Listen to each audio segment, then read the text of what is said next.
నా హృదయపూర్వకమైన నమస్కారాలు.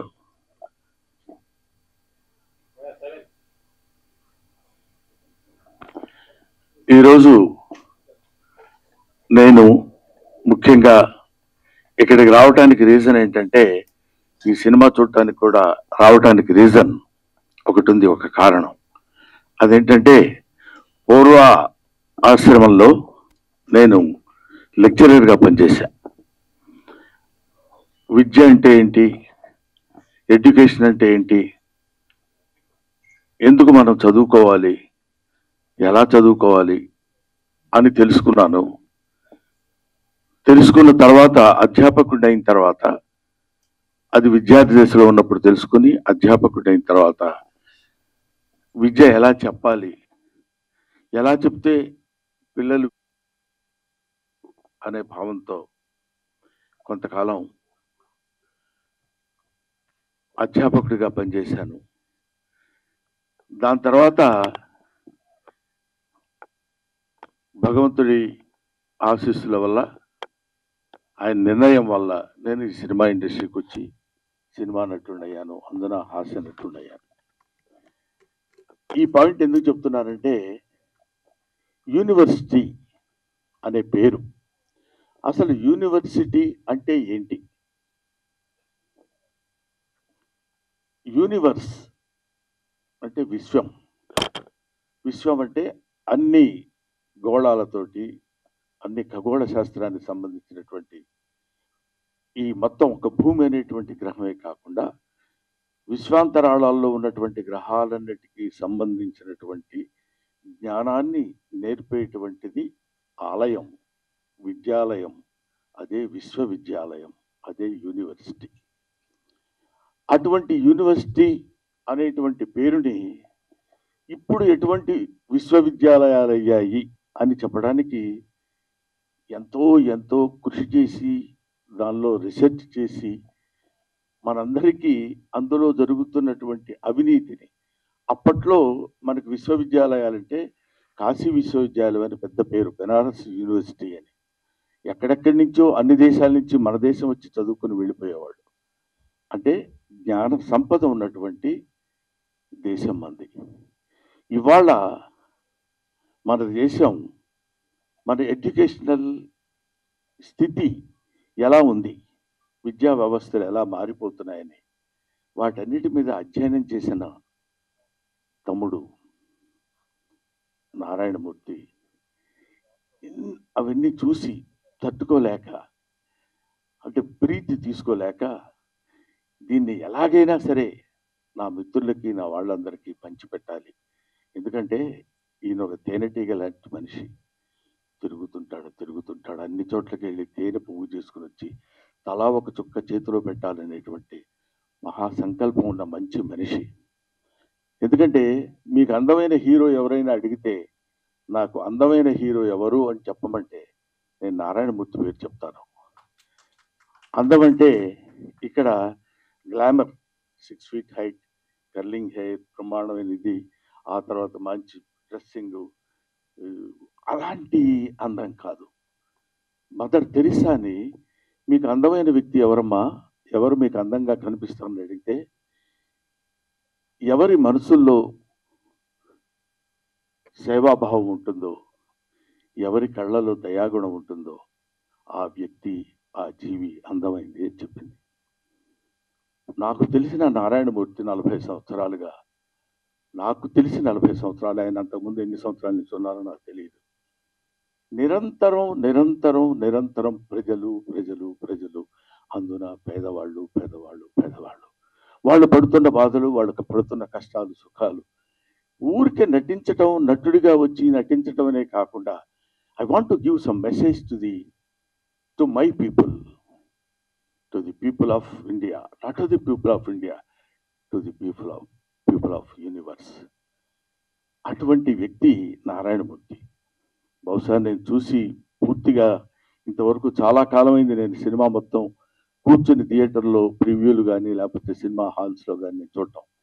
కానీ ఈ సినిమా నేను ఎందుకు చూడాలనుకున్నానంటే, దర్శకుడు వేరు, ప్రొడ్యూసర్ వేరు, ఇంకొక టెక్నీషియన్స్ వేరు, ఇంకొకళ్ళు ఎవరెవరో ఎన్నో 24 శాఖల మంది కలిసి పనిచేసే పనంతా ఒక్కడే భుజాన కాడేసుకుని దాన్ని ఆయన చెప్పాలనుకున్నటువంటి విధానాన్ని అద్భుతంగా సినిమా తీసి చెప్పాలి అనేటువంటి ఆలోచన ఎందుకు? మీకోసం, ప్రజల కోసం, పేద ప్రజల కోసం. ఈ సినిమా చూస్తున్నంతసేపు నాకు అనిపించింది, ఇందులో ఒక అద్భుతమైన ఎమోషన్స్ ఉన్నాయి. తండ్రి కూతురు, తండ్రి కొడుకు, ఆ తండ్రి చదివించి ఆ తండ్రి చేసినటువంటి త్యాగం, ఆ తండ్రి కోసం కొడుకు చేసినటువంటి త్యాగం, ఇలాంటి ఎమోషన్స్, ఆల్ ఎమోషన్స్ ఒక చోటికి తీసుకొచ్చి ఎంత దారుణంగా హ్యూమన్ ఎమోషన్స్తో ఆడుకుంటుంది వాళ్ళ ఈ సొసైటీ అని, అవినీతి బంధుప్రీతి చీకటి బజారు అలుముకున్న ఈ దేశం ఎడ్డు దిగజారు అన్నాడు శ్రీశ్రీ 50 ఏళ్ల క్రితం అనుకుంటా.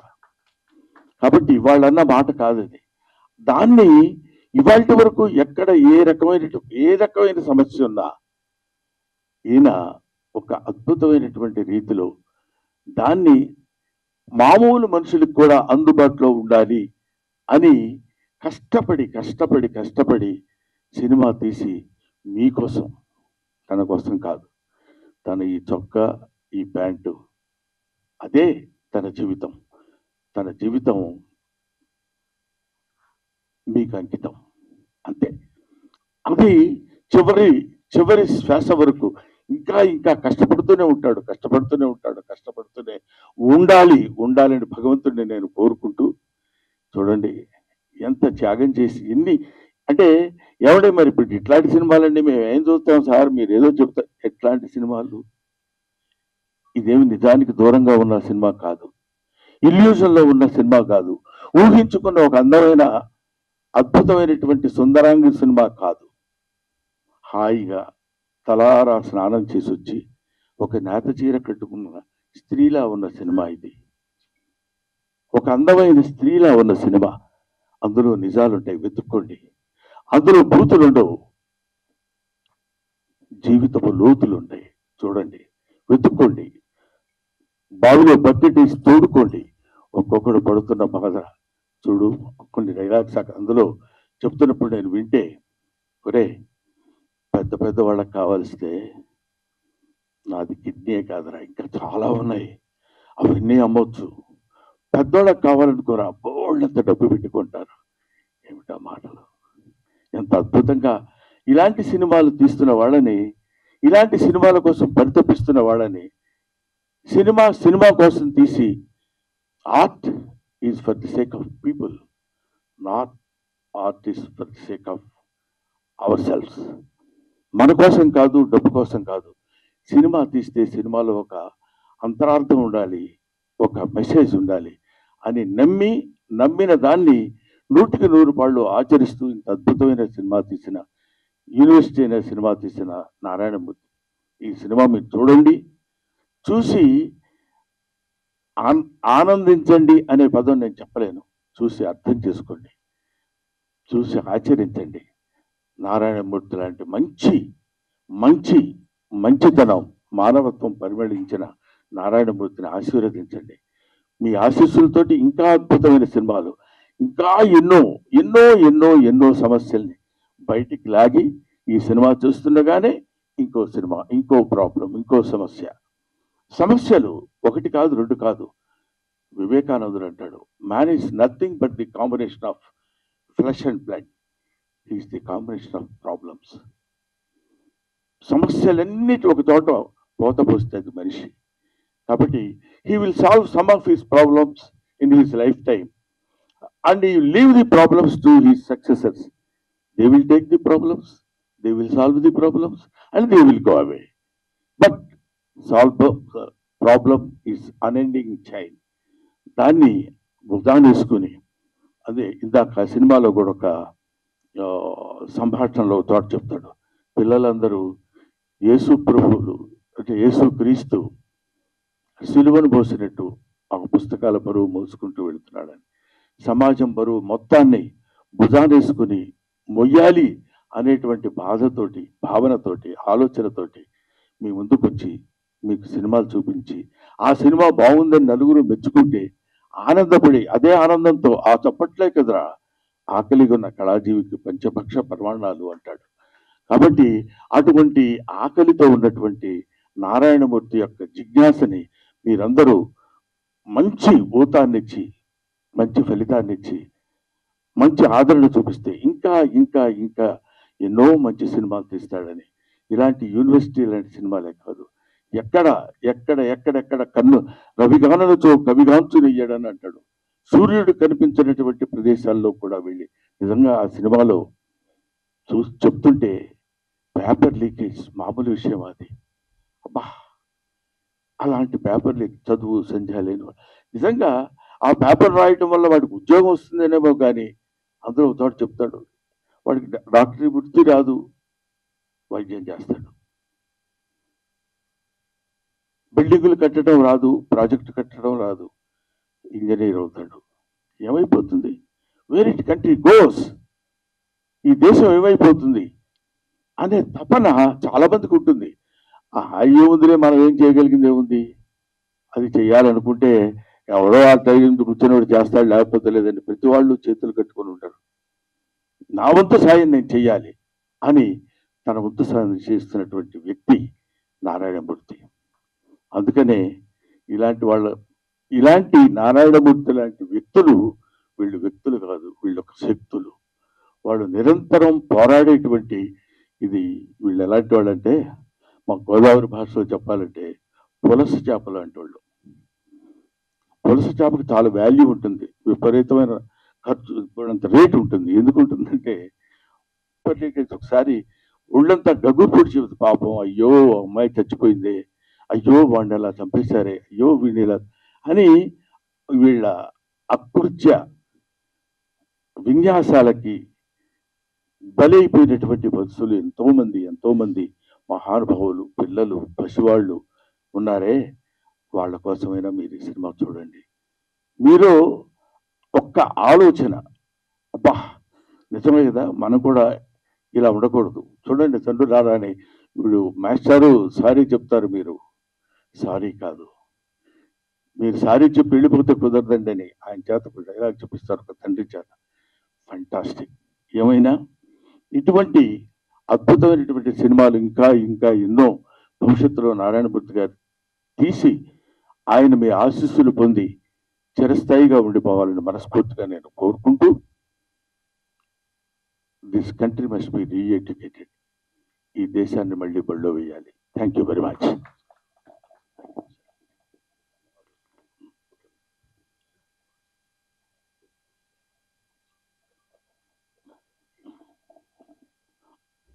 ఆ తర్వాత నారాయణమూర్తి గారు ఫ్లోలో, ఎందుకంటే మధ్యాహ్నం తిన్నాను పులస చేప, అందుకని ఆయన నారాయణమూర్తి ఒక జలంలో నివసించే పులస చేప కాదు, మానవుల్లో నివసించే మంచి మనిషి. ఆ మనిషి, ఆ పరిమళం 10 కాలాల పాటు హాయిగా హాయిగా హాయిగా ఉండి శతమానం భవతి.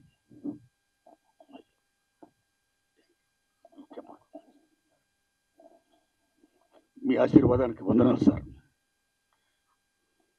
మిత్రులారా, మన తెలుగు చలచిత్ర పరిశ్రమలో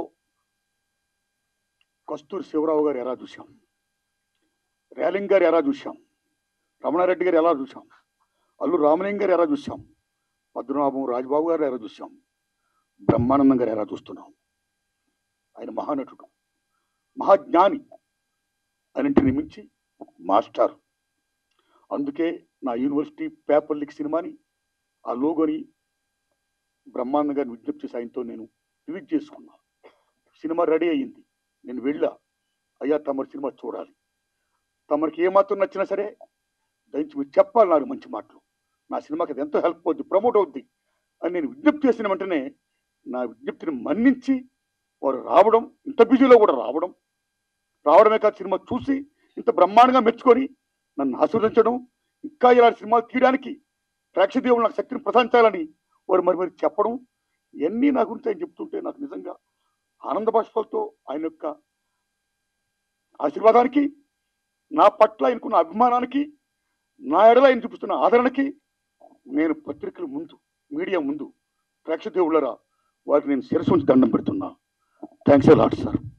మిత్రులారా, యూనివర్సిటీ పేపర్ లీక్ ఈ సినిమా ఆగస్టు 22 తారీఖున రిలీజ్ అవుతుందండి. దాన్ని చూడండి, ఏమాత్రం బాగున్నా ఆదరించండి. నేను ఇంకెలా చిత్రాలు తీయడానికి శక్తిని ప్రసాదించండి.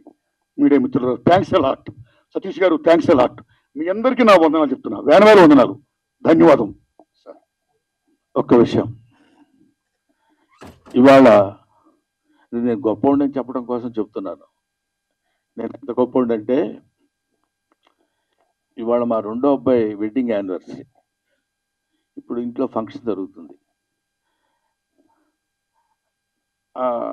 యానివర్సరీ వాళ్ళంతా బంధువులు అందరూ వస్తారు కదా, ఏదో దానికి నేను ఆలోచించింది ఏంటంటే, గొప్పవాడిని ఊరికే వ్యంగ్యంగా అన్నాను, నిజంగా అనుకునేరు పంపదీసి. అలా కాదు, నేను ఇక్కడ వచ్చి నారాయణమూర్తి గారికి ఇచ్చిన మాట ప్రకారం 18వ తారీఖున నేను ఈ కార్యక్రమానికి రావాలి అనే ఐడియాతో నేను వచ్చాను. ఎందుకంటే నారాయణమూర్తి గారు అంతటి మంచి పనులు నేను చేయలేను కూడా, చేస్తానో లేదో కూడా తెలియదు. కనీసం ఇలాంటి మంచి పనులు చేసే వాళ్ళ దగ్గరికి వచ్చి వాళ్ళ మంచి పని గురించి నలుగురు చెప్పడం అనేది, దానికోసం పెద్ద భయంకరమైన త్యాగం చేసింది కూడా ఏం లేదు అనే ఆలోచనతో చెప్తున్నాను. ఇప్పుడు నేను అర్జెంటుగా మళ్ళీ అక్కడికి వెళ్ళి, వాళ్ళు ఏదో చిన్న ఫంక్షన్ లాంటిది ఉంటే, అది ఫ్యామిలీ ఫంక్షన్ కాబట్టి దానికి నేను వెళ్ళాలనే అభిప్రాయంతో నారాయణమూర్తి గారిని అభ్యర్థించి, ఇంత మంచి మనిషి, నిలువెల్లా మంచి మనిషి, ఇప్పుడు అంటే నేను కొన్ని చెప్పాలో వద్దో తెలియదు కానీ, బట్ నాకు తెలిసిన నారాయణమూర్తి గారు ఆ రోజు నుంచి ఈ రోజు వరకు అవే చెప్పులు, అవే ప్యాంట్ షర్టు, అదే ఆటో. ఒక్క సినిమా హిట్ అయితే ఏ రకంగా మనం ప్రవర్తిస్తున్నామో ఈ రోజుల్లో మనకు తెలుసు. 2 సినిమాల్లో మంచి పేరు వస్తే ఎలా ప్రవర్తిస్తున్నామో మనకు తెలుసు. ఒక దశాబ్దం కాలం మనం సినిమాల్లో ఉండి నటించి మంచి పేరు వస్తే మన ప్రవర్తన ఎలా ఉంటుందో మనకు తెలుసు. 5 సుదీర్ఘమైన దశాబ్దాలు, 40 సంవత్సరాల సుదీర్ఘమైనటువంటి దీనిలో ఎవరు ఎన్ని రకాలుగా ప్రలోభ పెట్టినా, నో ఎవరు మీ సినిమాలో నేను యాక్ట్ చేస్తా, వద్దు మీరేది సార్, మీరు స్టార్, మీరు అలా ఉండండి అని కాకుండా, ఇప్పుడు చూసిన ప్రతి క్యారెక్టరు మనకుతో పరిచయం ఉన్న క్యారెక్టర్, మన జీవితంతో వాళ్ళతో పాటు మనం సంచరిస్తున్న క్యారెక్టరు, వాళ్ళతో పాటు మనం ప్రయాణిస్తున్నటువంటి క్యారెక్టర్స్ తీసుకుని చెప్పాడు తప్ప స్టార్స్ని పెట్టి నేను సినిమా తీసి అద్భుతాలు క్రియేట్ చేయాల. ఎన్నో అద్భుతమైనటువంటి సినిమాలు తీసి ఆ రోజుల్లో నారాయణమూర్తి గారి సినిమా పడ్డ కొట్టుకుంటూ వచ్చేవాళ్ళు. ఇవాళ వరకు అలాగే వస్తూనే ఉన్నారు, వస్తారు, వచ్చి తీరతారు. అలాంటి సినిమాలే నారాయణమూర్తి గారు చేస్తారు. Thank you very much my dear Narayanamurthy. ఎలా పెట్టారో పేరు, నాకు వెంకటేశ్వర స్వామి అంటే ఇష్టం, నారాయణమూర్తి అంటే ఇష్టం.